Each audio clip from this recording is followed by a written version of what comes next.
أعوذ بالله من الشيطان الرجيم. بسم الله الرحمن الرحيم، والصلاة والسلام على أشرف الأنبياء والمرسلين، حبيب إله العالمين أبي القاسم محمد صلى الله عليه وآله وسلم. لا زال حديثنا حول الحجاب الإسلامي، ووصل بنا الكلام ما هو الحجاب الإسلامي وما هي حدود الحجاب الإسلامي.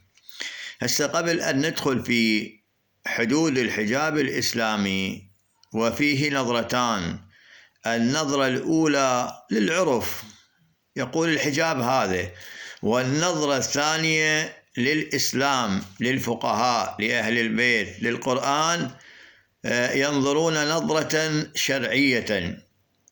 لكن هناك فرق مقدمة صغيرة، وهي الله عز وجل لما خلق الإنسان خلقه للعبادة، وهذه العبادة لا تقبل منه إلا أن تكون مقيدة بقيود، مشروطة بشرائط، لأن الله عز وجل هو الذي شرع النظام وقنن القانون، فمن خلال هذا النظام وهذا القانون يدخل الإنسان في مرحلة العبودية. وما خلقت الجن والإنس إلا ليعبدون. من يعبدون؟ يعني ليعرفون. يقول يعرفون. الحسين عليه السلام يقول ليعرفون، لأن لا تكون العبادة إلا بالمعرفة. زين، هسه الآن ما هو الحجاب؟ الحجاب هو له نظرتان قلنا. النظرة الأولى للعرف. ماذا يقول العرف؟ يقول الحجاب، أفهم أنا من الحجاب هذا الحجاب اللي ينحط على الرأس فقط، أما بقية الجسد مو باللازم حجاب. لا، هذه نظرة خاطئة.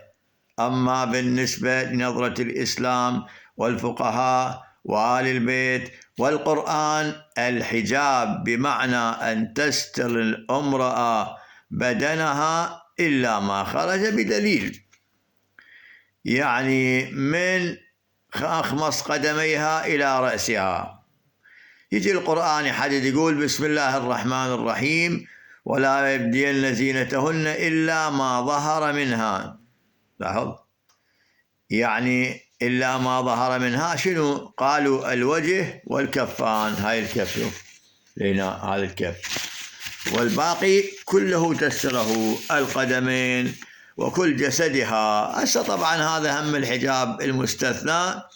أيضا في كلام للفقهاء بالنسبة للسيد الخوئي رضوان الله عليه، قال الأحوط وجوبا أن تستر الامرأة وجهها وكفيها. لاحظ، هذا ما وصل إليه الدليل طبعا.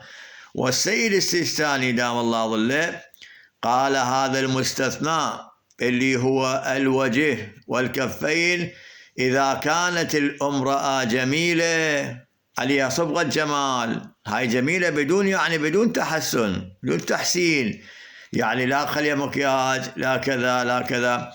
يقول السيد حفظه الله السيستاني دام الله ظله إذا كانت الامرأة جميلة، لاحظ، وجهها جميل، يديها جميلة، لاحظ، فهذا شنو يقول؟ يجب أن تستر حتى المستثنى. لأن هاي شنو؟ ليش؟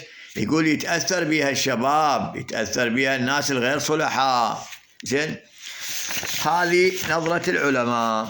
زين، بعد ما هي شروط الحجاب الإسلامي؟ شروط الحجاب الإسلامي يا أخوان فيه عدة شرائط. إذا توفرت هذه الشرائط شنو نقول؟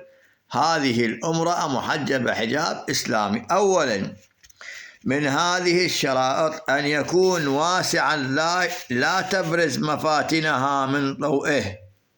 لاحظ، خصوصا بعض المناطق يا أخوان، يعني مثلا منطقة الصدر وغيرها، فهذه تبرز، يعني المفروض أن تلبس الامرأة لباسا واسعا عريضا بحيث يستر بدنها. أما لا بطرق الجبة الإسلامية والحق ربعك، هي طبعا لا إسلامية.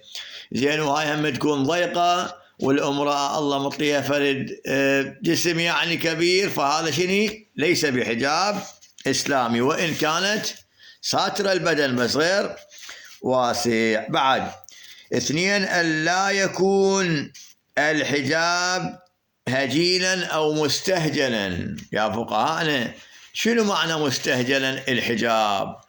قالوا أن تلبس النساء لباس الرجال. يعني أنت شايف مثلا، شايف بعض شوي المثقفات بالبيت طاقت لك التراك وتفتر وعندها 5 حموين، هذا ما يصير. وحال الشعر ولازم الموبايل وتخابر، هسه ما أدري بعد ما تخابر، فهذا غير إسلامي، هذا هجين، هذا يضحك. التراك إلمن للرجل.